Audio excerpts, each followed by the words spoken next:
Olá a todas e todos.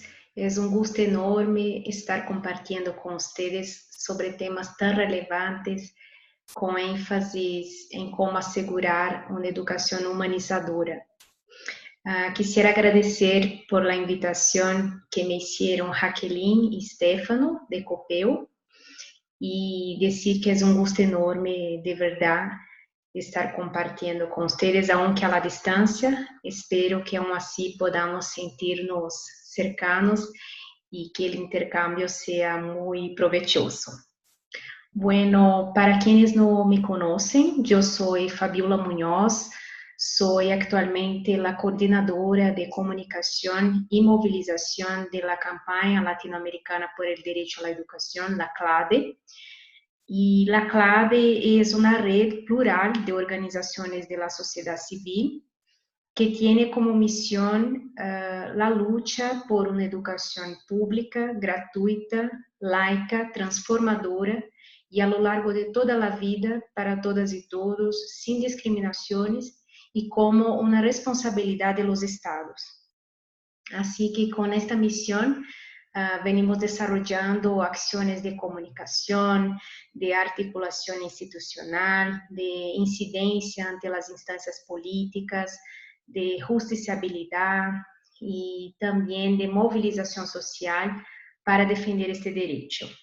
Bueno, como parte de nuestras acciones, tenemos un eje muy fuerte de acción que es la defensa de sistemas de educación públicos y gratuitos, ¿no? Y en este eje venimos más recientemente, para ser más exacta, desde el 2012, profundizando en reflexionar y dialogar sobre cuáles son los sentidos de una educación transformadora que defendemos se realice desde los sistemas de educación públicos y gratuitos para todas y todos, ¿no? Y en esta búsqueda, ¿no?, por contribuir con la realización de una educación emancipadora, venimos acumulando una serie de reflexiones y diálogos en nuestra red, ¿no?, entre nuestros miembros. Actualmente la CLADE tiene como miembros foros nacionales, redes regionales y también ONGs internacionales. Y los foros nacionales que son miembros de la campaña tienen presencia en 16 países de América Latina y el Caribe, incluso en Perú, donde ustedes están. Y con todos estos miembros venimos dialogando, especialmente en el marco de nuestras asambleas regionales, las cuales reúnen toda nuestra membresía cada 2 años. Durante estos encuentros y también en otros espacios de debate, venimos profundizando en qué es para nuestra red una educación emancipadora. Entonces, apenas para comentarles nuestro punto de partida, como somos una organización regional, ¿no?, partimos siempre de defender que se cumpla en los diferentes contextos nacionales lo que dicen ya los marcos internacionales y regionales de derechos humanos sobre el derecho a la educación y qué es una educación desde una perspectiva de derechos humanos, pero no solo que se realice como un derecho humano, sino que posibilite alcanzar otros derechos, ¿no? Y por eso he puesto en mi presentación aquí, y ustedes pueden estar viendo ahí presencialmente, o seguro Jacqueline les pondrá a la disposición. He puntuado algunos de estos marcos internacionales y regionales que definen la educación desde esta perspectiva de derechos y que viene desde la Declaración Universal de los Derechos Humanos, ¿no?, que en su artículo 26 ya afirmaba que la educación debe tener por objeto el pleno desarrollo de la personalidad humana, el fortalecimiento del respeto a los derechos humanos y a las libertades fundamentales, y que favorecerá la comprensión, la tolerancia y la amistad entre todas las naciones y todos los grupos étnicos o religiosos y promoverá el desarrollo de las actividades de las Naciones Unidas para el mantenimiento de la paz. Entonces, desde los propios instrumentos de derechos humanos, se refuerza el rol de la educación para no solo garantizar el desarrollo de la personalidad de cada uno de nosotros, sino también para fortalecer el respeto a los derechos humanos y a las libertades fundamentales y asegurar la paz. Estos elementos para una educación desde esa perspectiva de derechos también se ven en el Pacto Internacional para los Derechos Económicos, Sociales y Culturales, en su artículo 13º, que apenas presenta como nuevos elementos el hecho de que la educación debe traer o posibilitar un sentido de dignidad a las personas, ¿no? Y también asegurar que las personas participen efectivamente en una sociedad libre, ¿no? Ahí serían los elementos nuevos que trae el pacto. Y además, la Convención sobre los Derechos del Niño, en su artículo 29, trae como un elemento innovador también de esta definición de educación el hecho de que debe asegurar o promover el respeto del medio ambiente natural. En términos de marcos regionales, el Protocolo de San Salvador igualmente refuerza, ¿no?, esta perspectiva del derecho a la educación presente en la Declaración de los Derechos Humanos, pero presenta también algunos elementos nuevos, como el hecho de que la educación debe asegurar también el pluralismo ideológico, la justicia, la paz, y asegurar que las personas puedan participar efectivamente en una sociedad democrática y pluralista, ¿no? Y que además la educación les permita a las personas lograr una subsistencia digna. Entonces aquí se repite el término dignidad, no la referencia a la dignidad que ya aparece en otro marco antes mencionado, pero aquí la cuestión del pluralismo ideológico, la justicia, la paz y la sociedad, y una sociedad que sea no solamente libre, sino aquí explícitamente democrática y pluralista, son nuevos elementos que trae el Protocolo de San Salvador y que en nuestra labor, nuestras acciones de lucha, movilización e incidencia, tenemos siempre presentes estos marcos como un punto de partida fundamental, ya que son conquistas de la humanidad y tratados que fueron firmados por los estados y que por lo tanto son documentos importantes para presionar para que en los diferentes contextos estos derechos se cumplan, ¿no? No solo el derecho a la educación, sino todos estos derechos que están previstos en los marcos desde la educación y en la educación. Bueno, en base a estos marcos, hemos venido impulsando, como les comenté anteriormente, algunas reflexiones entre nuestros miembros desde aproximadamente el 2012, cuando participamos en la Cumbre de los Pueblos, que se desarrolló en paralelo al contexto de Río +20, que fue aquella reunión oficial de Naciones Unidas para discutir una nueva agenda mundial de desarrollo sostenible, ¿no? En aquel entonces participamos en la cumbre organizada por los pueblos en paralelo, en un grupo de trabajo sobre educación, y ahí reflexionamos y planteamos miradas para una educación que posibilitase el empoderamiento y la participación social y también nuevas formas de convivencia en la diversidad y la diferencia, una educación que nos posibilitara caminar hacia un cuidado y una planificación de nuestras propias vidas, desde que eso se hiciera en un convivio armónico con la naturaleza e desde a promoção da dignidade humana, a justiça social e ambiental, ¿no? Esses elementos seguimos profundizando em los anos seguintes, ¿no? Porque desde 2012 hasta mais fortemente em 2013 e até 2015 tuvimos todo um trabalho de incidência por la adopção da Agenda de Educação 2030, ¿no?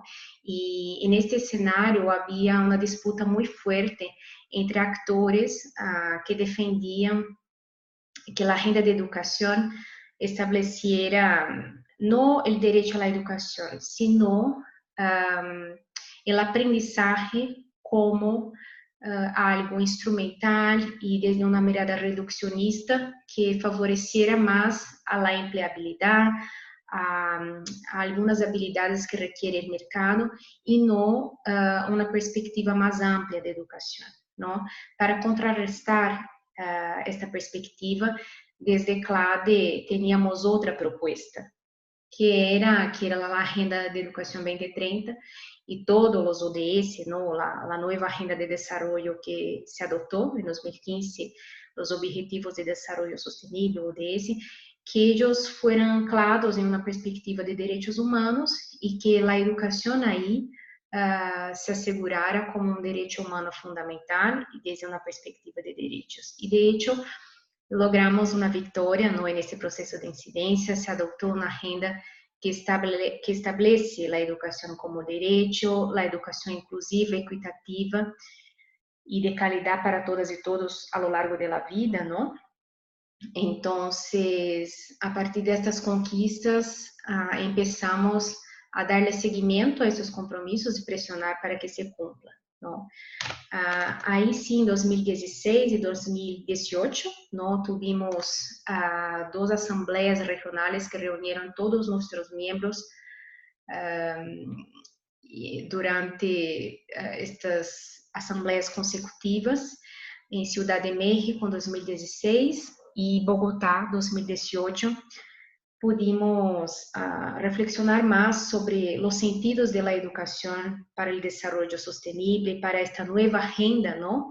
E que fuera uma educação de hecho emancipadora para construir a paz, os direitos humanos e cidadanias activas, críticas e participativas que de hecho pudieran promover uma sociedade com uma vida digna para todas e todos e com respeito às singularidades e diversidades dos pueblos, ou seja, com inclusão social e justiça social e ambiental. Então, em esses conceitos profundizamos em estes dois momentos de assembleia, em 2016 e 2018, e em 2019 toda essa reflexão culminou com o lançamento de um documento que se chama Educar para a Libertad, que apresenta alguns ejes desde os quais, para a CLADE, é fundamental avançar hacia a garantia de uma educação emancipadora, não? Então, eu puse em minha ponência algumas citas, não, de pessoas que são inspiradoras porque falam de direitos humanos, falam de educação, como Paulo Freire, Rosa Luxemburgo e outros, não?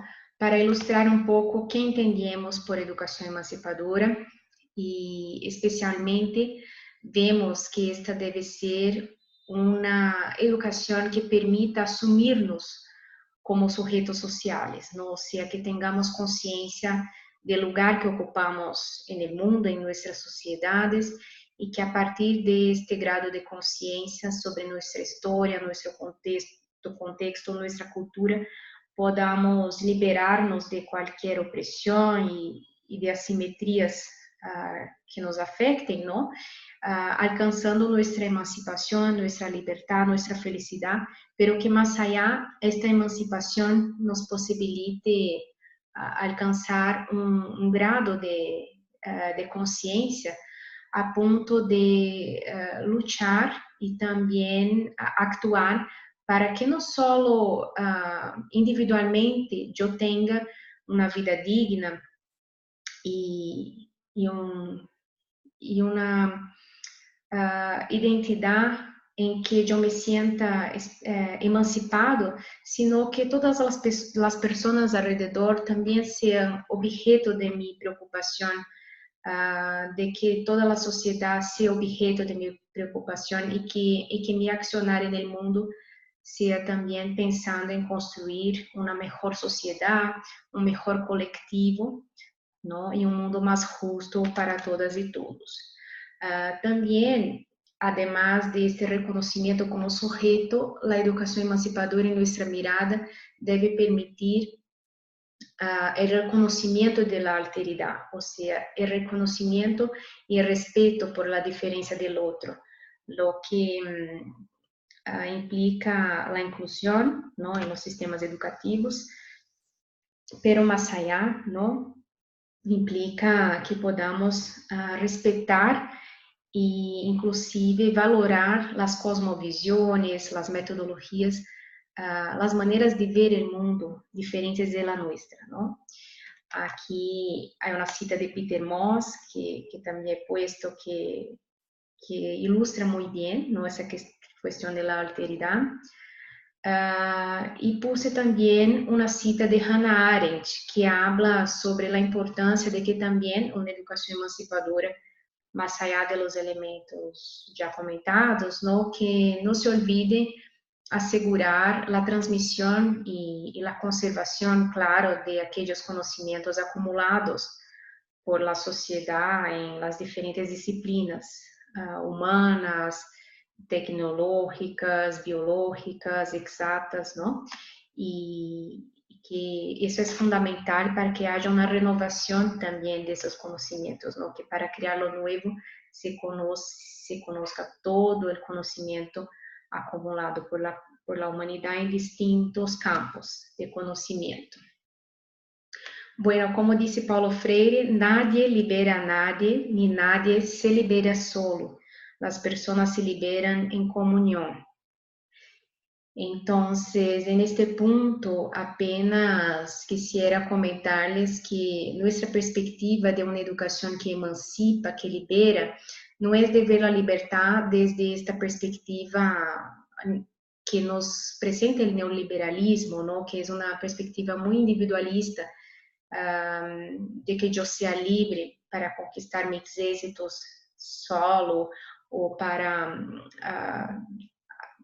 adotar mis próprias opções em la vida, em los distintos campos.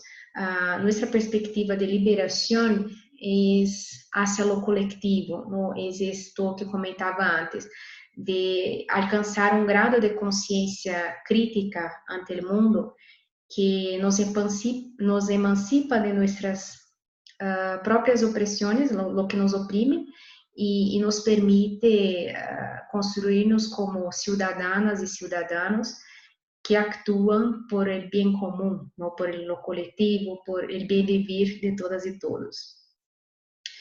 Bueno, em base a este ponto de partida, os ejes que pusimos, ¿no? Em nosso documento, e aqui não vou alargar-me muito porque já estou sobre a hora, pero os ejes que defendemos, ¿no? Para uma educação emancipadora são a educação para a liberdade, neste conceito que já he comentado, uma educação que permita a transformação, ¿no? Ou seja, que possibilite que as pessoas estejam em sintonia a seu tempo e espaço, que conozcam seu território, contexto, história e diversidade cultural, e em base a isso possam contribuir com seus saberes para um mundo com mais justiça econômica, social e ambiental, não? E esta educação que se assume também como popular, no sentido de que construye pessoas críticas e criadoras de sua história, protagonistas de los cambios que les afectan, pero que também está cercana a las demandas de los sectores populares, ¿no? De las personas que más sufren com asimétrias, como são as pessoas campesinas, indígenas, afrodescendentes, entre outras. A educação também, nossa mirada, deve ser descolonizadora.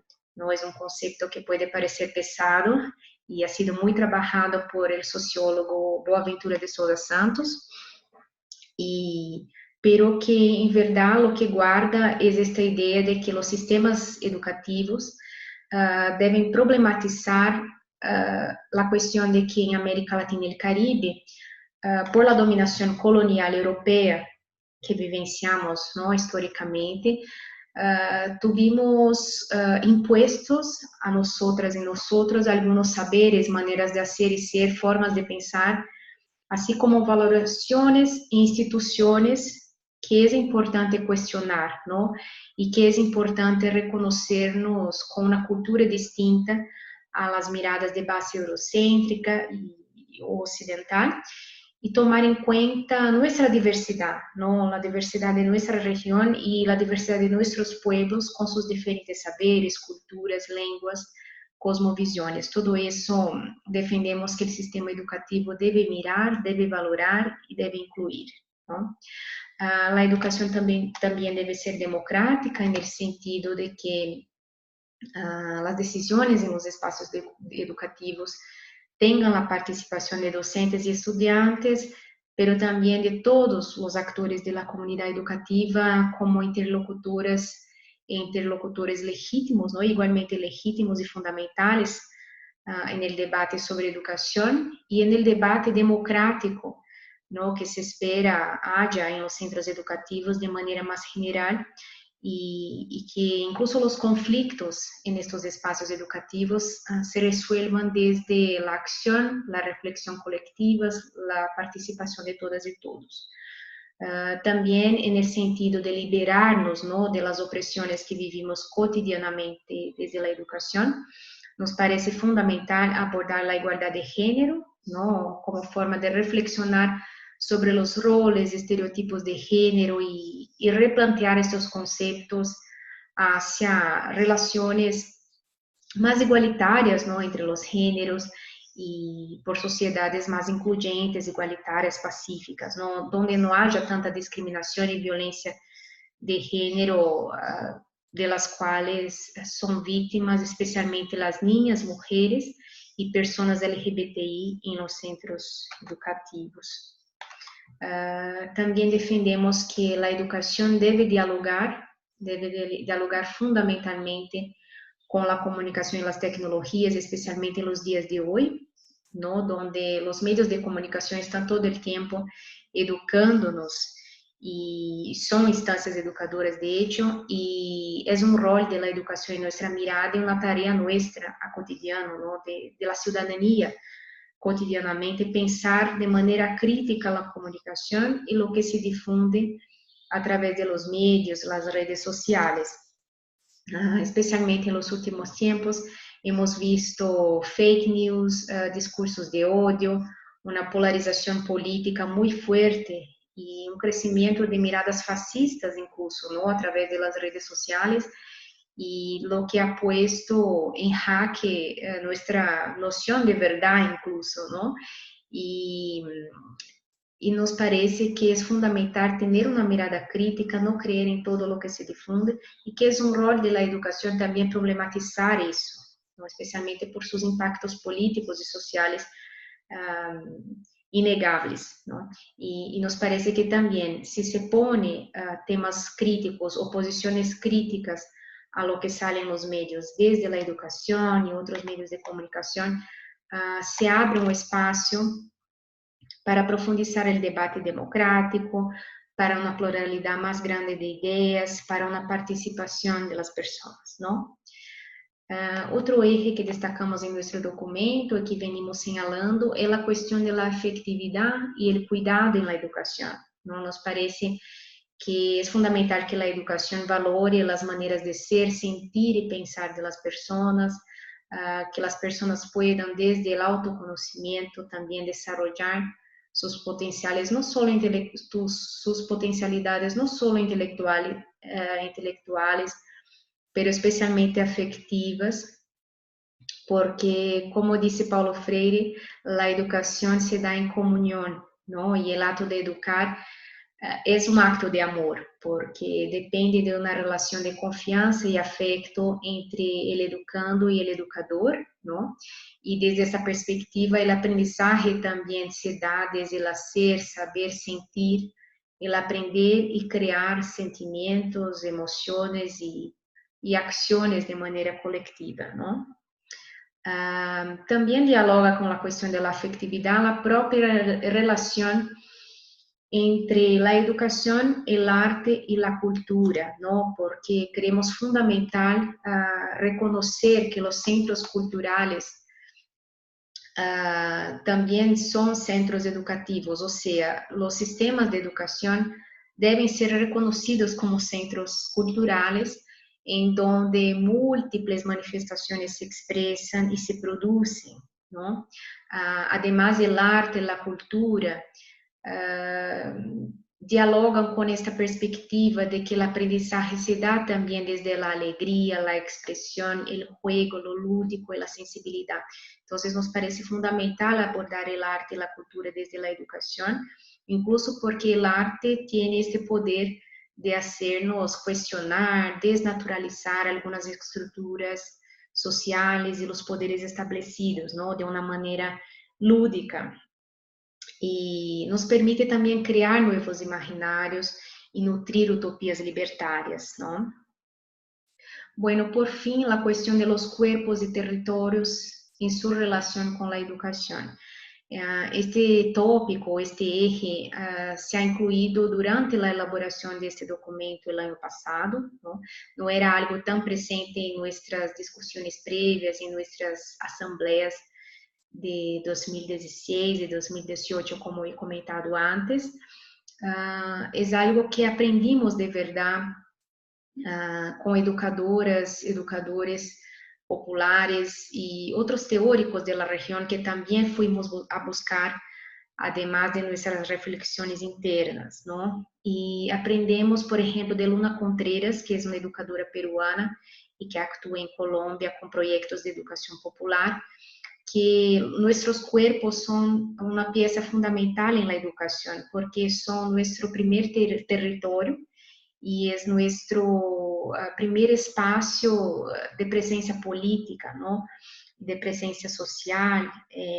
Es una pieza clave de nuestras identidades, o sea, los cuerpos son nuestros territorios personales, donde se dan inúmeras disputas actualmente, y también las sociedades pueden ser vistas desde esta perspectiva como cuerpos formados por todas las personas que ahí están y que serían órganos o partes de este cuerpo social unificado, ¿no? Entonces, la importancia de reconocernos que somos formados por cuerpos que tienen un potencial muy grande de guardar emociones, sensaciones, aprendizajes, y que desde la expresión corporal, el movimiento, la danza, la conciencia corporal, la educación física y otras alternativas, los centros educativos formales y no formales pueden brindar muchas posibilidades de liberación de nuestros cuerpos, ¿no?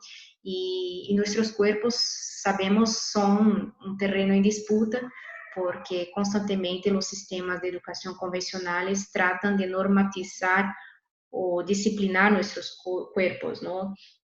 Se suele exigir que las niñas y niños estén siempre sentados en una misma posición y eso es también algo que busca disciplinar la naturaleza de nuestros cuerpos, que desde niños es del movimiento, es de la descubierta, es de la interacción, incluso de la escenación, ¿no? Que el propio teatro nos trae y nos enseña tanto.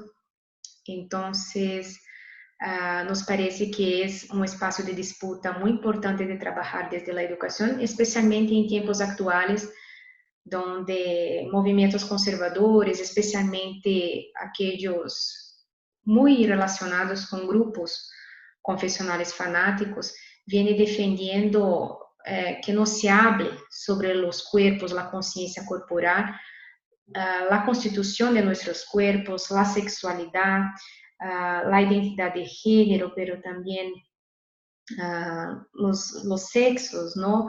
Que se hable, en fin, del cuerpo de la mujer y ¿no? De la cuestión del aborto, por ejemplo, cómo nuestros cuerpos, la libertad de decidir sobre nuestros cuerpos está muy en disputa actualmente, especialmente entre grupos con perspectivas de derechos y grupos más conservadores, confesionales fanáticos, que son totalmente contrarios a que se discuta, a que se libere y a que se discutan los cuerpos desde el sistema educativo y otros espacios educativos, ¿no? Por fim, havia puesto aqui alguns desafios da conjuntura regional que nós desde CLA devemos como obstáculos atualmente para a realização de esta perspectiva de educação emancipadora que compartilhei e comentei anteriormente, não? Vou pontuar rapidamente e podemos, se les parece, profundizar que significan estos tópicos en el debate. Pero los desafíos que vemos es una tendencia regional, ¿no? En toda América Latina y el Caribe, de desprestigiar lo público, ¿no? O sea, desfinanciar la educación pública, la cultura, la ciencia y tecnología, la reconfiguración del rol del Estado, achicándolo, ¿no? Haciendo que el Estado sea mínimo y haya cada vez más alianzas con el sector privado en temas de políticas públicas, debilitando la gestión democrática de estas políticas. Hay una tendencia también al individualismo y una mirada que responsabiliza a las familias y los individuos por cuestiones de la educación que originalmente tocan al Estado, ¿no? Como la cuestión de identidad de género e igualdad de género en las escuelas, que grupos como Com Mis Hijos No Te Metas, em diferentes países da América Latina e escolas sem partido em Brasil, tratam de fazer parecer que é um tema de las famílias, não decidir se as niñas e niños, adolescentes, têm informação sobre gênero ou não, quando é uma política de Estado, uma política de direitos humanos, não? A questão do homeschooling, em vez de aprendizagem em sistemas educativos, os vouchers em países como Chile, por exemplo, que o Estado oferece como crédito às famílias para que elijam as escolas onde matriculam seus filhos e hijas. Há também uma forte censura, persecução e criminalização de estudantes e docentes, uma tendência ao obscurantismo e de movimentos anti-ciência em diferentes contextos. Em Brasil se vê o absurdo de terraplanistas, movimentos anti-vacuna e criacionistas que estão muito fortalecidos em Brasil com o governo de Jair Bolsonaro, não? Há uma tendência hacia a estandarização da educação também, com um excesso de euforia, ¿no? De governos da região por la implementação de pruebas estandarizadas internacionais e nacionais também, pero muito em linha de lo que é o PISA, ¿no? E os impactos da aplicação deste tipo de prueba ou do excesso de euforia respecto a este tipo de evaluação é que leva à adoção de uma série de medidas, como a implementação de currículos homogeneizadores que priorizam lo que se evalúa en estas pruebas, que são conhecimentos mais básicos, ¿no? Em detrimento de disciplinas que profundizam discussões mais críticas ou incluso sociologia, filosofia e outras ciências humanas e de las ciências sociais. Se observa de la mano também com esses currículos homogeneizadores uma pérdida de autonomia de las y los docentes e uma grande afectação psicológica e de saúde, uma forte competência também entre estudantes, docentes e centros educativos. A la vez, vemos um desmonte de las universidades públicas de América Latina e el Caribe. Isso se vê nitidamente em países como Argentina, Brasil, Costa Rica, Colômbia também. A gente sai às calles agora para pedir mais financiação às universidades públicas. E em Honduras, mais recentemente, se luta incluso contra medidas que favorecem a privatização da educação, não especialmente de la enseñanza universitária. Há escolas militarizadas, não um crescimento desta proposta de estabelecer escolas militarizadas em la educação básica, o que é um absurdo, pero há casos em Brasil, Honduras, e também em Argentina, mais recentemente, además de casos de universidades militarizadas em Honduras e Nicarágua, por exemplo. Há uma forte profundização do patriarcado em toda a região, com retrocessos em lo que toca a igualdade de gênero e os direitos das pessoas LGBTI, como já he pontuado, e sobre a militarização da enseñanza também é importante señalar o caso Aula Segura em Chile, ¿no? Que depois podemos profundizar também no debate. E há, por fim, uma questão que nos preocupa muito, que é esta euforia também respecto a la era digital e lo que la misma implica, ¿no? Que es el crecimiento de la inteligencia artificial, el uso de las nuevas tecnologías en la educación, esa disputa entre lo que es y no es verdadero en las redes sociales, ¿no? Esta dificultad de identificar lo que es real, ¿no? Nos pone un poco en un estado permanente de locura en medio a fake news y tantas informaciones también superficiales a través de las redes sociales. Y nada, si nos parece que también es un escenario desafiador y que hay que pensar como realizar uma educação emancipadora neste contexto onde incluso o que é humano está em jogo, não? E como assegurar uma educação humanizadora em um mundo onde o que é humano se está questionando, não? E estes princípios que já se haviam consolidado vuelven a ser cuestionados. Bueno, estos eran algunos aportes iniciales para el diálogo, ¿no? Y nada, podemos profundizar en el debate y muchas gracias nuevamente.